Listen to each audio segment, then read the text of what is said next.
Part 2. You will hear an expert on picking wild mushrooms called Dan talking on the radio. First, you have some time to look at questions 11 to 14.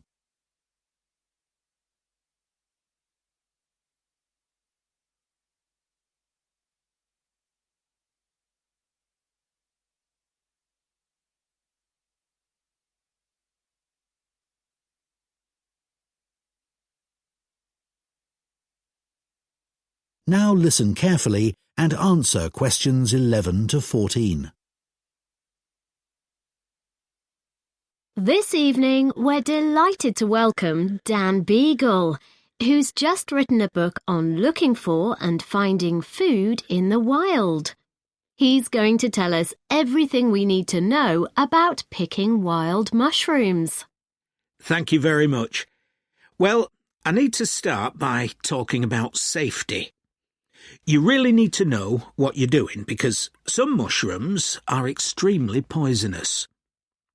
Having said that, once you know what to look for, it's really worth doing for the amazing variety of mushrooms available, which you can't get in the shops.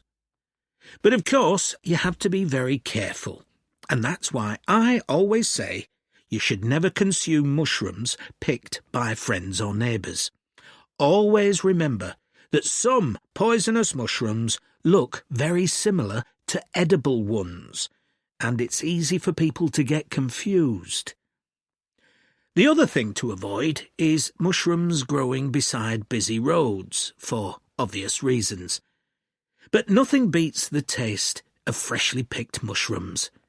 Don't forget that the ones in the shops are often several days old and past their best. There are certain ideas about wild mushrooms that it's important to be aware of. Don't listen to people who tell you that it's only okay to eat mushrooms that are pale or dull. This is completely untrue. Some edible mushrooms are bright red, for example.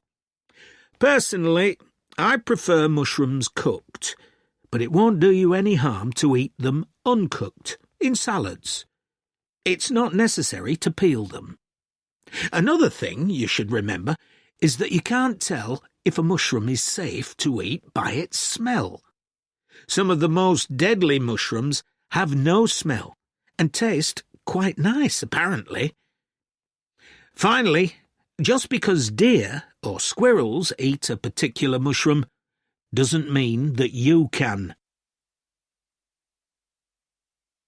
Before you hear the rest of the talk, you have some time to look at questions 15 to 20.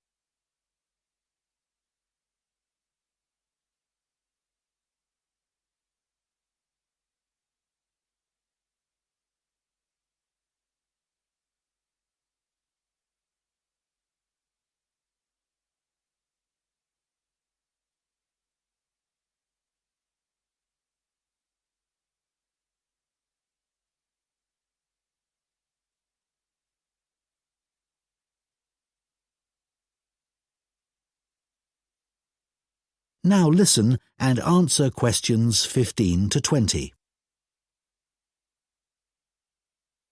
Of course, mushroom picking is associated with the countryside, but if you haven't got a car, your local park can be a great place to start. There are usually a range of habitats where mushrooms grow, such as playing fields and wooded areas. But you need to be there first thing in the morning, as there's likely to be a lot of competition. Not just from people, but wildlife too. The deer often get the best mushrooms in my local park.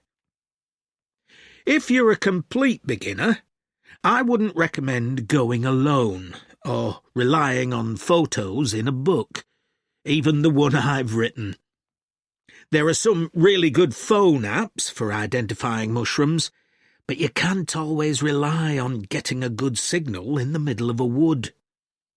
If possible, you should go with a group led by an expert. You'll stay safe and learn a lot that way. Conservation is a really important consideration, and you must follow a few basic rules. You should never pick all the mushrooms in one area. Collect only enough for your own needs. Be very careful that you don't trample on young mushrooms or other plants.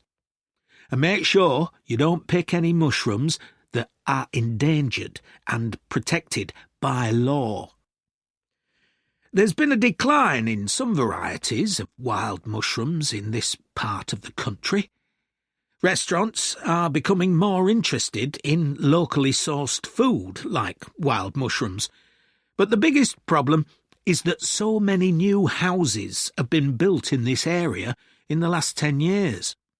And more water is being taken from rivers and reservoirs because of this, and mushroom habitats have been destroyed. Anyway, a word of advice on storing mushrooms. Collect them in a brown paper bag, and as soon as you get home, put them in the fridge. They'll be fine for a couple of days, but it's best to cook them as soon as possible. After washing them really carefully first, of course. So, everybody knows what a mushroom tastes like, right? Well, you'll be surprised by the huge variety of wild mushrooms there are. Be adventurous. They're great in so many dishes. Stir-fries, risottos, pasta. But just be aware that some people can react badly to certain varieties, so it's a good idea not to eat huge quantities to begin with. OK, so now I'm going to show you a few examples of poisonous mushrooms. That is the end of Part 2.